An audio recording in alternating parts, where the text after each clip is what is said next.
உங்களுடைய பார்வையில் தெளிவாக தெரிகிற ஒரு விடயம் இந்த நாட்டில் மிக நீண்ட காலமாக காணப்படுகிற இன முரண்பாடுகள், வர்க்க வேறுபாடுகள், ஏற்றத்தாழ்வு, சிறுபான்மை, பெரும்பான்மை என்கிற பிரச்சனைகள் அனைத்தையும் தீர்க்க வேண்டுமாக இருந்தால் இந்த ஜனாதிபதி தொடர்ந்தும் பதவியில் தொடர வேண்டும் என்பதா?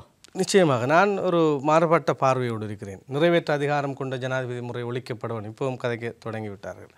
என்னை கேட்டால் நிறைவேற்ற அதிகாரம் கொண்ட ஜனாதிபதி முறைமை இந்த நாட்டில் இருக்க வேண்டும். அதி உச்ச அதிகாரம் கோட்டாபய ராஜபக்ஷ அவர்களுக்கு இப்போ 20வது திருத்தம் வந்தது.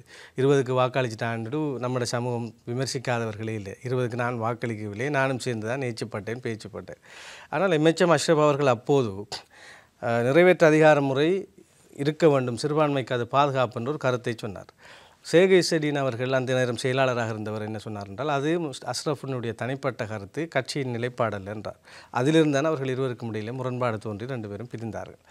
இப்போது நான் என்னை கேட்டாலும் என்ன சொல்கிறேன், நிறைவேற்ற அதிகாரம் கொண்ட ஒரு ஜனாதிபதி முறைமை இருக்க வேண்டும். அதிகாரம் பல இடங்களுக்கு பரவலாக்கப்படுகிற போது பிரச்சனைகள் கூட நாங்கள் நல்லாட்சியிலே பார்த்தோம்.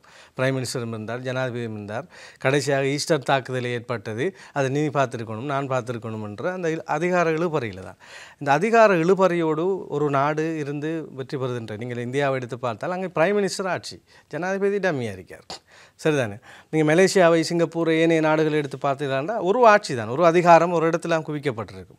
அடுத்தது இந்த டூ மச் டெமோக்ரஸி என்று இந்த நாட்டினுடைய அபத்தமாக நான் பார்க்குறேன். என்னென்றால் ஒரு நாட்டினுடைய ஒரு சட்டம் இயற்றப்படுகிற போது எல்லாவற்றையும் கிரிட்டிசைஸ் பண்ணுகின்ற, எல்லாவற்றிற்கும் போராட்டம் நடத்துகிற இன்றைக்கு இருக்கிற ஜேவிபி என்னை கேட்டால் நான் மிக மோசமாக எதிர்க்கிற ஒரு கட்சியாக ஜேவிபியை நான் பகிரங்கப்படுத்த விரும்புகிறேன். ஜேவிபியை கேட்டால் இந்த நாட்டிலே ஒரு ஊழல் ஒழிப்புத்துறை அமைச்சு ஒன்றை உருவாக்கி ஜேவிபி சார்ந்தவர்களை அதில் நான் நியமிக்க முடியும். அவர்கள் மிகச்சிறப்பாக ஊழலற்ற ஒரு ஆட்சியை புரிவார்கள், அதில் எனக்கு மாற்று கருத்து இல்லை.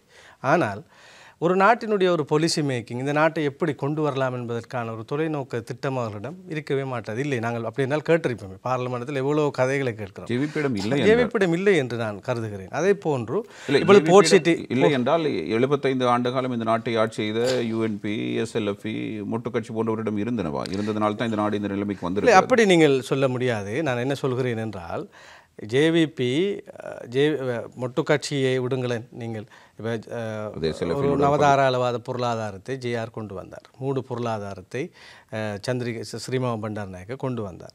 அந்த பொருளாதாரங்களில் உற்பத்தி பொருளாதார முறைமையை ஸ்ரீமாவோ கொண்டு வந்தார். நம்முடைய நாட்டில் இருக்கின்ற அரசியல் முறைமை என்னவென்றால், நாங்கள் ரணில் விக்ரமசிங்கே அவர்கள் பிரதமராகிற போது யூனியன் ஆஃப் ரீஜன் என்ற அழகான ஒரு தீர்வு திட்டம் பெறுவது அவரை எதிர்த்தார். இப்பொழுது அவர் ஜனாதிபதி ஆகிற எல்லாருக்கும் தீர்வு கொடுக்க வேண்டும் என்றார். இது எல்லா கட்சிகளிடம் இருக்கிறது. தாங்கள் கொண்டு வருகிற ஒன்று ஆளும் கட்சியாக இருக்கிற போது நல்லதாக பார்க்கிறேன், தாங்கள் எதிர்கட்சியாக இருக்கிற போது எதிர்க்கிற ஒரு வளமை இருக்கிறது. இந்த நாட்டை நாங்கள் அப்படியான ஒரு சூழலிலே நிச்சயமாக அந்த டூ மச் டெமோக்ரஸியை நான் எதிர்க்கிறேன். அதனால் நான் என்ன சொல்கிறேன்டா, ஒரு நல்லதை விரும்புகிற ஒரு டிக்டேட்டர்ஷிப்போடு ஒரு தலைவர் இருக்க வேண்டும். இப்போ Mahathir Mohamad, Lee Kuan Yew எல்லாம் எதிர்க்கட்சி தலைவரையே உள்ளே போட்டார். லீ குவான் யூனுடைய தகப்பன் அவர்கள் ஒரு ஊழல் குற்றச்சாட்டு ஒன்று மகனிடம் சென்றால் தண்டிக்கப்படுவேன், அவரே தற்கொலை செய்து கொண்டார், வரலாறு. அதுபோல் எதிர்க்கட்சிகளாக இருக்கலாம், ஊடகங்களுக்கெல்லாம் நினைத்ததை எழுதுகின்ற பேசுகின்ற ஒரு நிலைமையை அங்கே உருவாக்கி கொடுக்கவில்லை.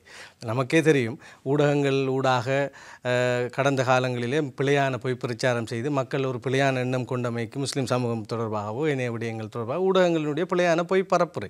எனவே இவைகள் எல்லாவற்றையும் ஒழுங்குபடுத்த வேண்டும் என்ற ஒரு சட்டத்தை இப்போ கொண்டு வருகிற போது என்ன செய்வார்கள், இது ஒரு டெமோக்ரஸியை, பேச்சு சுதந்திரத்தை, அடிப்படை உரிமையை மீறுகிறார்கள் என்று அதனை விடமாட்டார்கள்.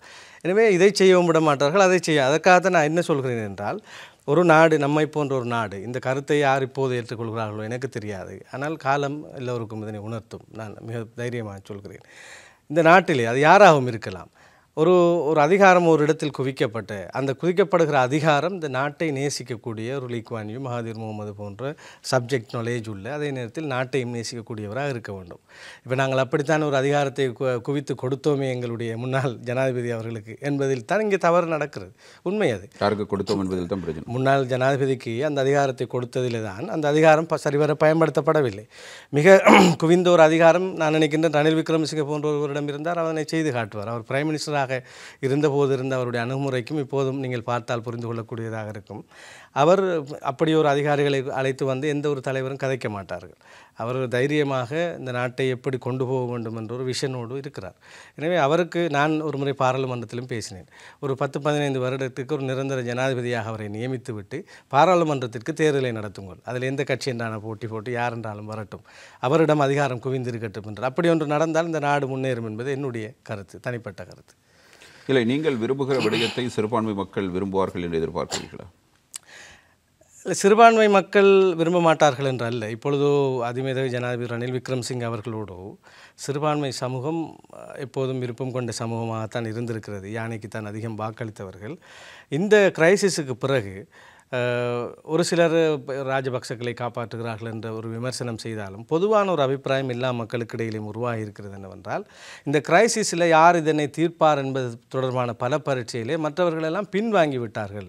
இவர் தைரியமாக எடுத்ததோடு மட்டுமில்லாமல் ஒரு குறுகிய காலத்திற்குள் மாற்றி இருக்கிறார். அது இல்லாமல் ஒரு திட்டம் இருக்கிறது அவரிடம். இப்போ நீங்கள் பார்லிமெண்ட்டில் பட்ஜெட்டை பிள்ளை அதில் விமர்சிக்கிறார்கள். இந்த கிரைசிஸுக்குள்ளே ஒரு சிறந்த பட்ஜெட்டை நீங்கள் முன்மொழிங்க பார்ப்போம் என்று கேட்டு பாருங்கள். நீங்கள் அது வராது. இப்போ நாங்களும் பார்லிமெண்ட்லேருந்து பார்க்குறோம், எதிர்க்கட்சி தலைவர் ஒரு நாளைக்கு அதிகமான நேரம் அவர் ஒதுக்கிட்டு இருக்கார், எழும்புறதும் பேசுகிறதும். அவர் அதிகமாக பேசுகிறதால அதிகமான செல்வாக்கு எழுந்து போகிறதாக நான் பார்க்கிறேன்.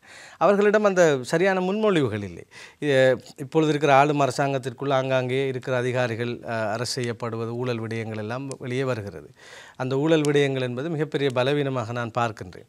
அந்த சிஸ்டம் இப்பொழுது கடைசியாக கூட சில அதிகாரிகள் கைது செய்யப்பட்டார்கள். அது நான் சொல்கிற ஒரு விடயம் தான். இந்த ஆட்சியில் நடக்கிறது என்பதற்காக ஆட்சி தான் செய்தது என்பதல்ல.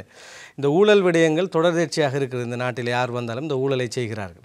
இந்த ஊழல் ஒழிக்கப்பட வேண்டும். அதற்கு நான் ஒரு பொருத்தமானவர்களாக நான் ஜேவிபி அடையாளம் காண்கின்றேன். அல்லாமல் இந்த நாட்டிலே போர்ட் சிட்டி வருகிற போது ஜேவிபி என்ன செய்தது என்றால், இதனால் ஒரு பெரிய ஒரு பாதிப்பு ஏற்படும், போர்ட் சிட்டி அமைக்கப்பட்டால் கடல் எங்கேயோ போய்விடும், இப்படிலாம் 1000 விமர்சனங்கள் செய்தார்கள்.